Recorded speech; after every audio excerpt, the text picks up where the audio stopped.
Olá pessoal, tudo bem? Então saiu essa matéria ontem com a queda aí das taxas no Tesouro Direto. Então, taxas recuam com o exterior e queda nas expectativas de inflação. Dados fortes do mercado de trabalho nos Estados Unidos elevam rendimentos e reduzem expectativas por corte de juros pelo Federal Reserve. Isso, na verdade, não é bom, tá, pessoal? Porque a inflação americana, que também está dando sinais de um melhor controle. A última leitura deles no anual foi 2,1, o que é bem positivo, né? Eles já estão na meta, a bem dizer, né? 2%.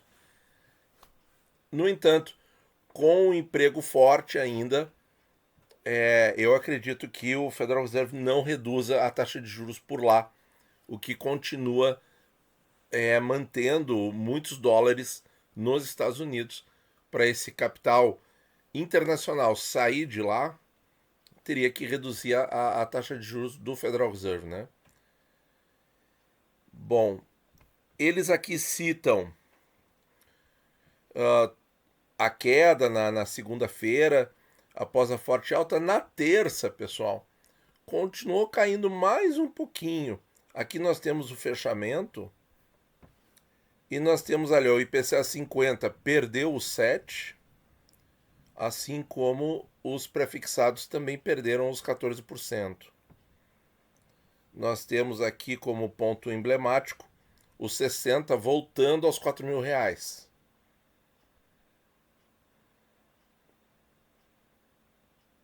Basicamente é isso. Vejam que a taxa do Educa 26 está quase 8% outra vez, 791 e 3.613. Esse título já esteve a 8%, custando 3.400 e R$ 3.250. É incrível, né, pessoal? Bom, sobre um fator bastante estressante, aqui ó, a expansão né? Que eu não vou ler aqui porque tá bem claro aqui para vocês, ó, lá do Oriente Médio, que eu acho que isso aqui é assunto sensível para a plataforma. Expectativas de pressão inflacionária por conta do alto petróleo. Hoje, com o mercado mais calmo, os juros voltaram a apresentar alívio. Então de novo, né, pessoal, assunto muito delicado, pode trazer um desequilíbrio bastante grande aí para o mercado.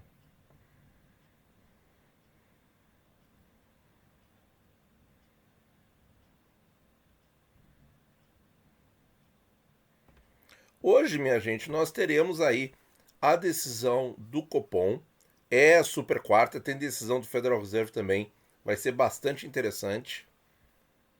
Nós vamos trazer o compilado amanhã de manhã para vocês, já com algumas. A vantagem, pessoal, eu estou achando que é mais interessante a gente discutir esse assunto do Copom na manhã seguinte. Por quê? Porque a gente tem mais impressões, né? A gente tem mais impressões, dá para comparar com o que outras casas de análises publicaram e tal. Então eu me deixo nas opiniões aqui, mas eu acho que fica mais interessante, estou pensando nisso, publicar essa análise do comunicado do Copom na manhã seguinte, tá? Bom, mas pessoal, apesar de tudo isso e das taxas fazerem movimentos muito suaves, não é nada que chame muito a atenção, porque vejam que ele não sai, né? O nível de taxas não sai desse patamar aí, algo em torno de 7%. Meio que parou ali, os títulos mais próximos do vencimento, um pouco mais de 7, ok? Mas fica ali, pessoal, parece taxa de aguardo, né? Que o mercado está aguardando os desdobramentos das coisas. Então, pessoal, vamos dar uma olhadinha em algumas perguntas de vocês para a gente enriquecer aqui o nosso debate. Então, pessoal, o Elias mandou aqui, ó. Tem Selic 27 na faixa de 15%. E vender e comprar Tesouro Selic 31, que iria para a faixa de 22,5 no modelo atual. Sendo que fazendo isso hoje consigo chegar em março de 27.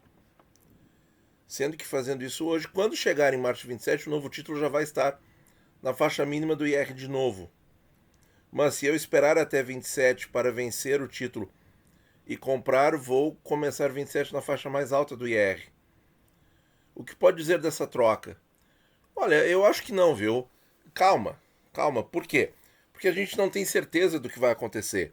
A gente sabe que a proposta foi enviada, mas a situação política está muito agitada. Então a gente tem que aguardar, pessoal. Tem que aguardar até outubro para ver o que vai ser dessa medida provisória 1303, tá? Agora, sobre a questão assim de não, pelo que eu mostrei no perguntão de ontem, ali no capítulo 2, né? Artigo artigo 5º, parágrafo 8, né? Ali diz que a posição em 31 de 12 de 25 é fato gerador para a nova alíquota em 26. Então não adianta segurar ou tentar trocar agora para segurar o investimento na alíquota de 15%, porque isso não existe, pessoal. Tá bem claro ali o que eu mostrei para vocês. Na minha visão, isso não é recomendação, obviamente, eu não faria absolutamente nada aqui, tá? Decidi reduzir minha expectativa de vida em 2,75%. Né, pessoal? Coisa boa é que, buscando morrer dentro do novo prazo, no patrimônio final, posso tomar mais vinho, comer mais churrasco e treinar menos. Ai, ai, vocês superam, pessoal. Vocês superam as expectativas aqui do Nathan, tá bom? Aqui. Se a medida provisória for aprovada, faz sentido antecipar os títulos IPCAs 26 em 15% de IR antes da virada do ano? Se a MP for aprovada. Bom, se a MP for aprovada, aí não tem mais choro nem vela, né?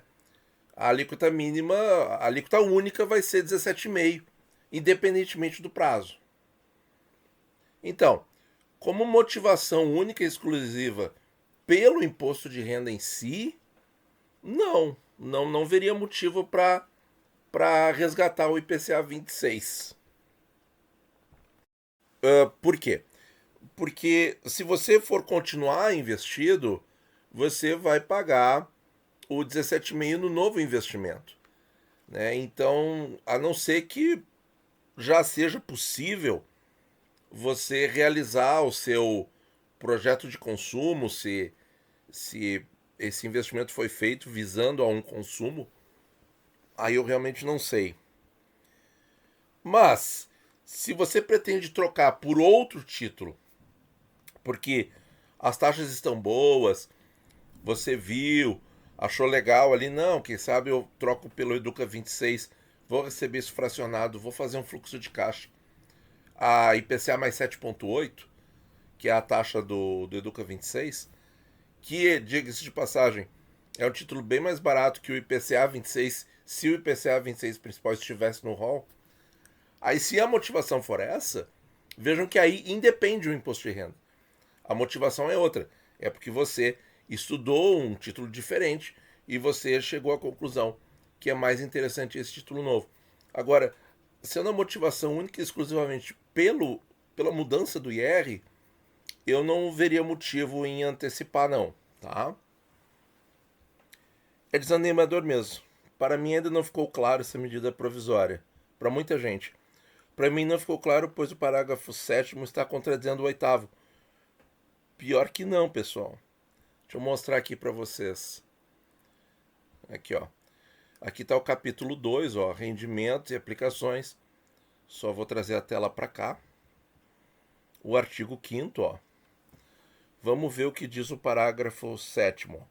Os rendimentos oferidos até 31 de dezembro de 25 serão tributados de acordo com as regras vigentes até a referida data, ou seja, até 31 de 12 de 25.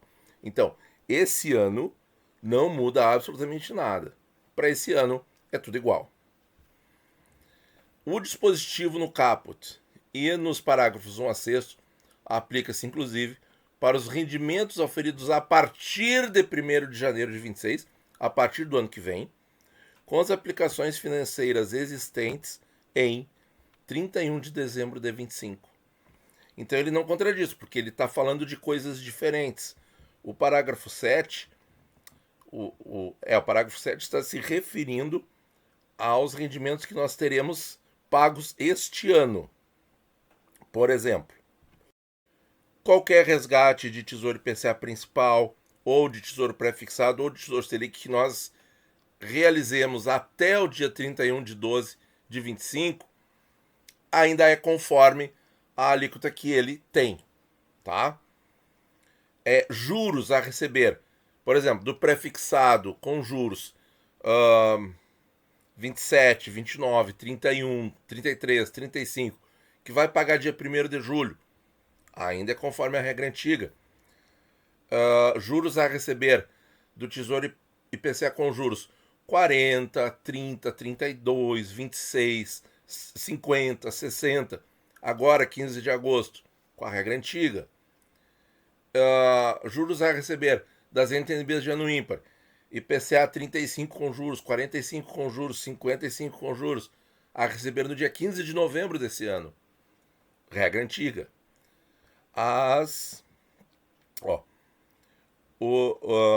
Os rendimentos. Agora, para os rendimentos oferidos a partir de 1º de janeiro de 26, aplica-se o disposto no caput. O que está disposto no caput? Os rendimentos de aplicações financeiras no país ficam sujeitos à retenção na fonte do imposto de renda RF retido na fonte, a alíquota de 17,5%, para os rendimentos oferidos a partir de 1º de janeiro. Então, qualquer resgate antecipado com as aplicações financeiras existentes em 31 de dezembro de 25. Então não é com as aplicações novas, é com as aplicações que a gente já tinha, pessoal. Tá? Então tá bem claro. O parágrafo 7 está falando das aplicações de 25 a pagar no ano de 25. E o parágrafo 8 está falando das aplicações de 25 que irão efetuar pagamentos para nós em 26.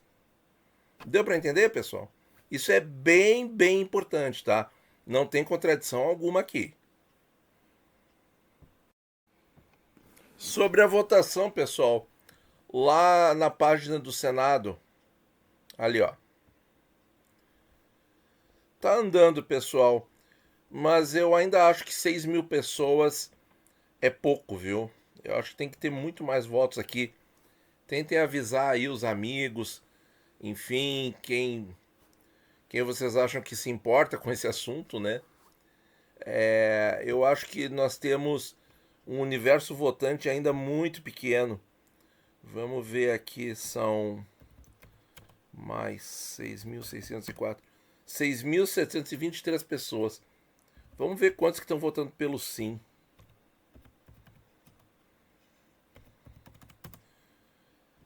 Uh, 1,77%. Menos de 2%.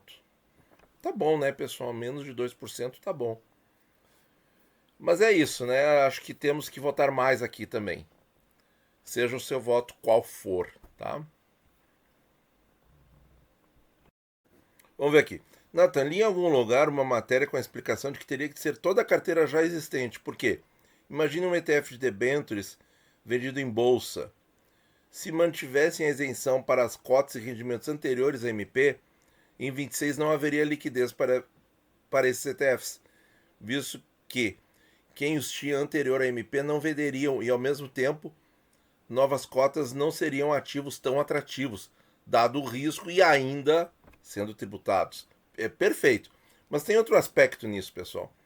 Uma covardia se passar essa MP, justamente porque são poupadores pequenos os mais afetados. Justamente, não é dono de cobertura, né?